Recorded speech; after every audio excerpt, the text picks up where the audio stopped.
Hello and welcome to ILTV's Insider. I'm Poris, and this is our second fifth elections special where we will take you on our deep dive into as many Knesset parties as we can before the ballots. And the faction of focus for today is the religious and Zionist Jewish Home Party, or Habayit Yehudi, led by Interior Minister Ayelet Shaked. Joining me to discuss is Knesset candidate at number 10 on the party list and director of the Yamina Knesset faction, Jeremy Saltan. Jeremy, it's great to have you back in the studio. It's great to be back with you, Aaron. Thank you so much. All right, now you were, advisor to former Prime Minister Netanyahu, head of the English operation. Bennett. Thank you. I think former advisor to Bennett. Head of the English operations. You're very involved. You were already 10 on the Yamina list. So, given all of that, though, you know all the goings-on that the party can speak to. What is the difference for Israeli voters between a vote for Habayit Yehudi as it exists today and the Likud? Oh, I think it's very simple. If you look at Likud, especially after the primaries that they just had last month, it is the party of Bibi's team. It's a party that claims to be right-wing. It has one single issue, which is judicial reform and taking care of Netanyahu and his court cases and everything that's going on within that process. But there's no actual content. We have absolutely no idea what the Likud stands for because they've not put out a party platform, Aaron, since 2009. It is literally something that supposedly they're running on their record. Well, their record of the opposition of the last year was voting against Ayelet Shaked's settlement bill, voting against the Judea and Samaria regulation bill, almost creating a second disengagement from the lands that we have been able to liberate in the 1967 wars. So, again, a difference between Netanyahu and Habayit Yehudi led by Ayelet Shaked. We're a party that cares about policies. We're a party of a track record of Ayelet Shaked of over a decade of being able to actually get right-wing policy done. If we're looking at the national referendum that was passed as a basic law, if we look at her time during Justice Minister, where she was able to appoint conservative justices to the Supreme Court. If we look at policy also within Judea and Samaria, this is a very, very clear party in terms of policy, as opposed to just whatever the rhetoric is that's coming out from the Likud, which is frankly most of the time just a lot of screaming and yelling. So, despite that, though, Ayelet Shaked has made it very clear that she has every interest, it sounds like, of sitting with Netanyahu and the right-wing bloc. So if they don't have a party platform to speak of and they voted against all these referendums and bills that Ayelet Shaked and the Yamina Party and Jewish Home Party presented, why sit with them? Well, we have three candidates that are running for prime minister in this election. Unfortunately, Naftali Bennett is not one of them. That would have made it a lot easier. You have Yair Lapid and Benny Gantz, who are both not ruling out having cooperation with Hadash-Ta'al, what is left of the Joint Arab List, which of course does not accept Israel as a Jewish and democratic state.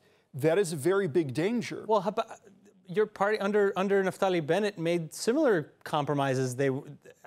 On the campaign trail before the previous elections, Bennett made it clear that he's not ruling out any party either. Look, there is a completely different thing between Mansour Abbas and the Ram Party and Hadash-Ta'al. Before the previous election, I was here. Naftali Bennett was also on the campaign trail saying, anyone that accepts Israel as a Jewish and democratic state is someone that we can accept within the next coalition. That's something that, whether people want to believe him or not, Mansour said with his own two lips. He went ahead and said that he supports Israel as a Jewish and democratic state. After the pogroms that happened in Lod, he went to the synagogue that was destroyed, and he condemned violence. That is a very far cry from what we see from Ayman Odeh and Ahmed Tibi, the leaders of Hadash-Ta'al. So again, you can say that you don't believe him. Certain voters might not necessarily believe him, but there's a very, very clear difference between the two. And even Netanyahu was willing to work with Ram when he was trying to form a government previously after the last election. So again, to us, the fact that Lapid and Gantz are not willing to make that difference and see the contrast between what Mansour Abbas is saying and what we're seeing coming out of Ayman Odeh and Ahmed Tibi, to us, that is a very big issue. We will not be a part of any government that has to go ahead and rely on them. whether it is the recommendations that are necessary in the president's residence, whether it's the votes necessary in the confidence vote to form the coalition, or to make sure from the outside, creating a safety net for the ability of the government to be able to function. That's something that we just cannot accept as a Zionist party. Now, yeah, that leaves Netanyahu as a candidate. Right. And we believe that Netanyahu, in a narrow coalition that has only Smotrich, Otzma, Ben Gvir, Avi, Maoz, Noam, and the Haredi parties, that's not a coalition we want to see. We feel, and a lot of people do feel as well as we do, that if there is going to be a right-wing coalition, they will feel a lot safer and a lot more confident in that type of a scenario if our party, if Beit Yehudi, led by Ayelet Shaked, is there in the coalition. It's by no chance that Netanyahu is putting all of his ammo fighting against the Beit Yehudi because he is scared of a scenario where he is going to have to rely on us, and he would much rather see a scenario where he can go on without us. So, okay, so again, to that point, if Netanyahu is putting all of his efforts, and he is putting strong efforts into destroying your party so that to make sure that you don't even make it past the threshold, does that seem like the kind of party that you really want to sit with when you have some partners, at least, given the last coalition, on the other side in a broad unity? Second to that, your party has gone through immense changes just in the last couple of months, factions, divisions, and now, of course, you're sitting with Mayor Brodny, as Hendel dropped out with his party. How would you characterize Habayit Yehudi without all of these characters within it, without Bennett? Yeah, so in terms of the first question, look, I don't particularly like Benjamin Netanyahu. There are a lot in my party that do not like him either. But we have a responsibility as politicians that are within the arena to do what's best for the state of Israel. Again, if there's a situation where there is a scenario where there's Lapid, Gantz, or Lieberman or someone else within the political arena that can go ahead and produce some sort of coalition that would not rely on one of the Arab parties for a 61 majority, that would be something that we could potentially look at. There is no poll that shows anything even remotely close to that being an option. That leaves us in a scenario where, yeah, we have to go ahead and consider the situation that Netanyahu is at the head of the right-wing bloc. And again, that's a very difficult thing for us to accept, considering the fact that he's throwing everything but the kitchen sink, and I envision soon the kitchen sink as well will be thrown at us. But again, what are the options? What is the alternative? It is very easy when you're outside of the arena to go ahead and make choices as the Monday morning quarterback. When you're within the arena, you have to choose between bad choices. You have to go ahead and choose the least evil option. And we're going to do what's best for Israel in whatever that means. In terms of the second question, look, I would have loved if Bennett would have decided to continue and be a part of this election. He made a decision to step back. I respect that both as a friend but also as a politician. He decided to give the party over to Ayelet Shaked to be able to navigate. She went ahead and put for herself a direction of where it is that she wants to go.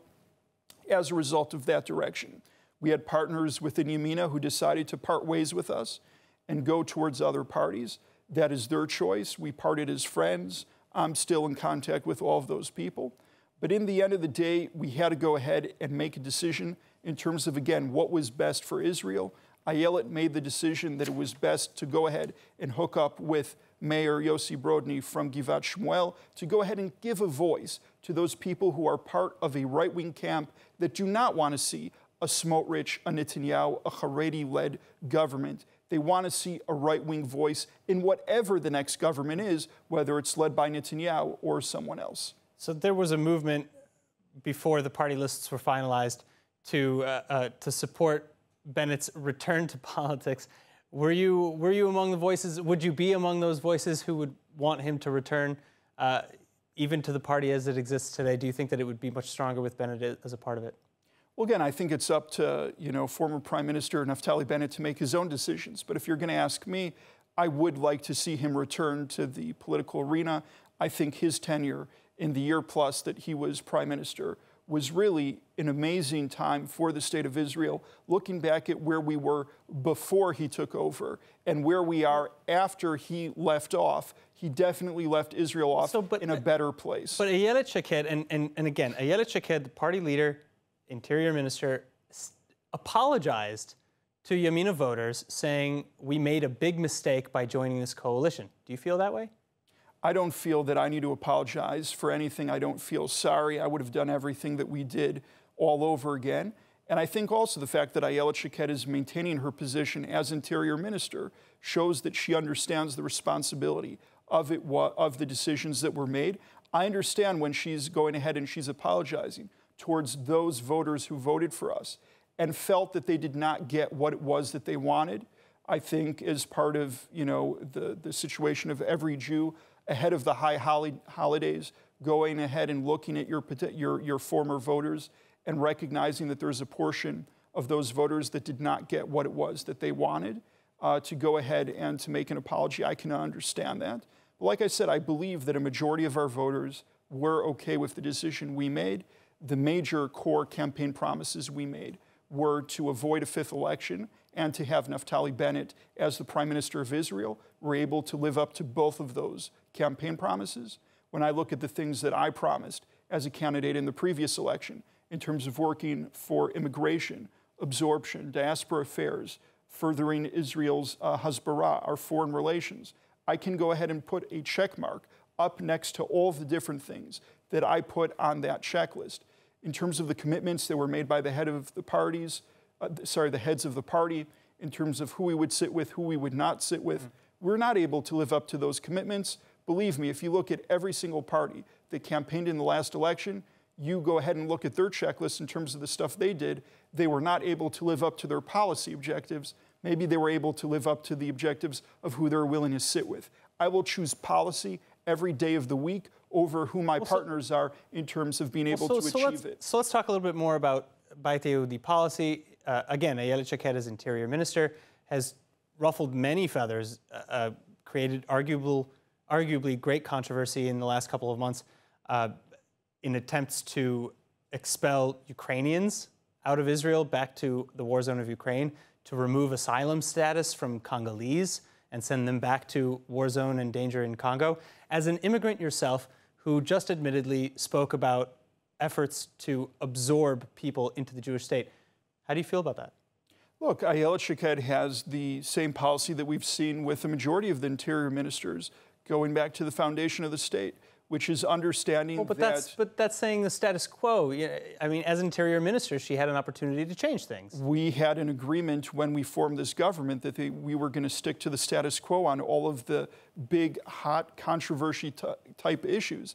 The stuff that I worked on was specifically being able to bring those that are eligible through the law of return into the state of Israel as citizens, as Jews, as we're able to go ahead and do so. It's true, the right of return, which is an Israeli law, which is unique to Israel, only allows citizenship for those that are at least considered a quarter Jewish, based on, again, whether it's on the father or mother's side. But this wasn't even, but in the cases that I brought up, it's not necessarily for permanent status. Correct. You're talking about issues that have to do with being able to be here, whether it's residency or even temporary refugee status, which goes to the interior minister. And I'm going through back to the point where we agreed when we founded this government that on those hot button issues, such as the Palestinian state, which unfortunately Prime Minister Lapid has chosen to go ahead and speak on behalf of that issue, even though in the coalition agreements we said that we would not be speaking about that issue. So again, we actually lived up, and I can tell you that from the inside, Prime Minister Bennett, when he was Prime Minister, made sure to go ahead and restrain whoever was necessary within his half of the government, whether it was the Yamina Party, whether it was the New Hope Party, of Gideon Sa'ar, to make sure that we lived up to all of our written agreements. Unfortunately, the other side of the government has not been able to go ahead and do so. So again, if you want to talk about Ayelet Shaked's record as Interior Minister, you can see that she lived up to all of the agreements that she had agreed to in terms of joining into this government. And you can criticize her or you can decide to applaud her, but in the end, she lived up to what she was supposed to live up to. There were voices within the coalition that called on her to go ahead and vary, and vary from those agreements. But that's something that she refused to go ahead and do. To show a little bit of flexibility in some issues. We would have liked to have seen also a flexibility on some of the issues that were important to us in ministries that were on the other side. For instance, Benny Gantz, who's the defense minister, decided not to go ahead and have a hard hand against the illegal building of Palestinian structures within Area C. Perhaps if we would have seen some willingness and flexibility of the left side of this government on a various of issues, perhaps on the right side of the government, we would have also been able to show some flexibility. But since we saw a situation where there was no flexibility, both sides stuck to the letter of the law in terms of the agreements that were signed between us. Unfortunately, that fell apart in terms of Meretz and Ra'am not supporting the Judea and Samaria regulations. Now we see Lapid going ahead and endorsing a two-state solution in the UN, again, against the coalition guidelines that were decided upon when we formed this government. I think it's unfortunate because if we are going to see some sort of a future of a type of national unity government between right and left, you have to be able to see that both sides are able to live up to their agreements. And if you're not able to go ahead and do so, you have a trust problem. One of the biggest issues, if not the biggest issue with Netanyahu, is that he has a big trust problem. So I would definitely go ahead and look at Lapid and Gantz, as well as the partners in the government that I'm still a part of right now, and remind them that they should show some responsibility, because right now the eyes of the Israeli people, not mine, the eyes of the Israeli people are watching to see if they are going to live up to those agreements or if they're going to continue to try to find holes within those agreements in order to further their own agendas. All right, so speaking of forwarding certain agendas, there are right-wing factions, Itamar Ben-Gvir's and Smotrich, they're trying to expel Arab parties from running in the Knesset. Do you support this this motion? Today is the deadline of the filing to be able to submit against all parties in terms of either individuals or parties to run in the election. Considering I am one of the 30 members of the Central Elections Committee that needs to vote on these options, I'm not at liberty to discuss them until they're filed. I'm sure you'll see, along with everyone next week, how it is I vote. You want to bring me back afterwards and ask me why it was that I voted the way that I did, I'll be very happy to do so. All right, so similarly, there have been charges that Idit Silman, after leaving the coalition and making arguably side deals with the Likud, Zahava Galon of Meretz says that that was illegal and that she should not be able to run. Is that the case? Well, in terms of the petitions, both against Idit Silman and Michai Shikli, I can speak about that a little bit more freely since they were directly sent to Justice Amit and not to the entire committee to be able to vote on. In the end, it's going to be his decision.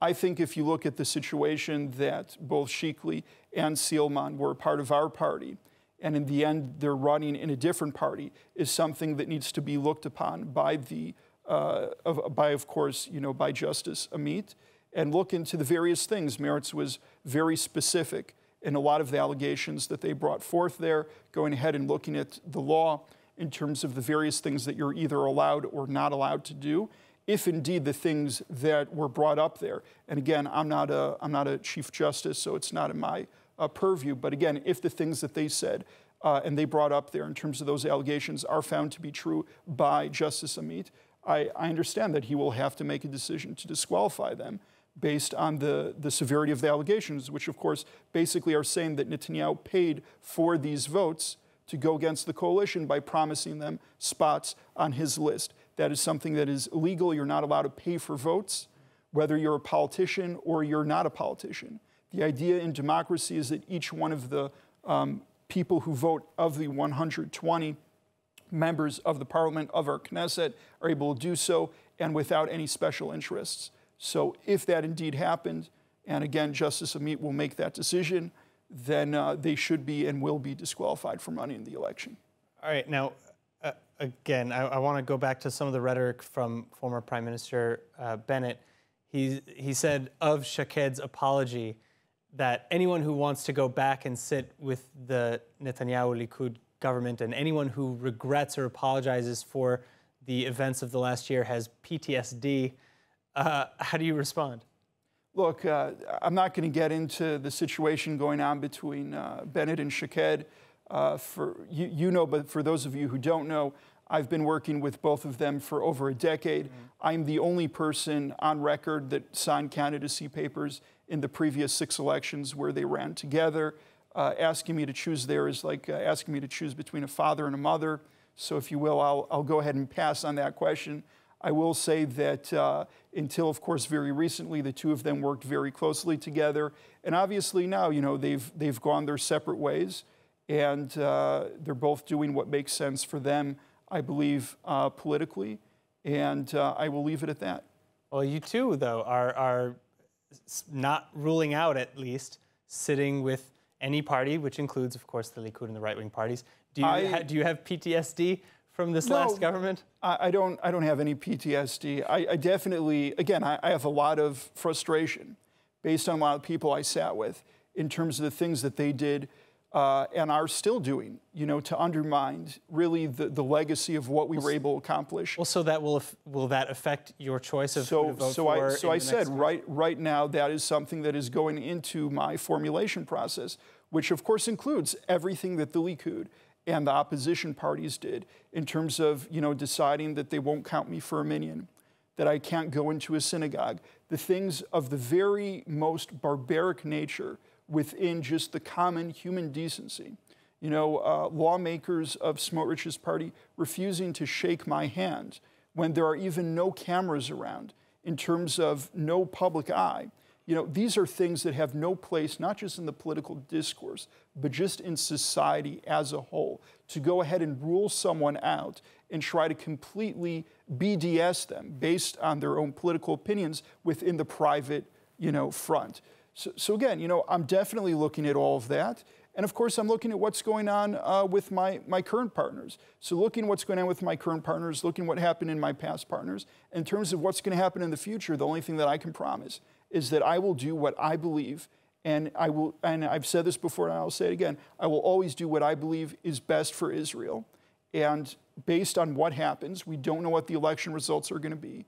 We know the polls many times get it wrong. Yes. So based on what the election results are going to be, I'm going to do what I think is best for Israel. People who know me, who've been following me for a long time, know that that is a complex answer, and that there's no simple way to go ahead and look at what's going to be in the future. Well, with that, I'm going to thank you so much. Jeremy Saltan, number 10 on Habayit Yehudi, the Jewish Home Party. Thank you so much for joining us again.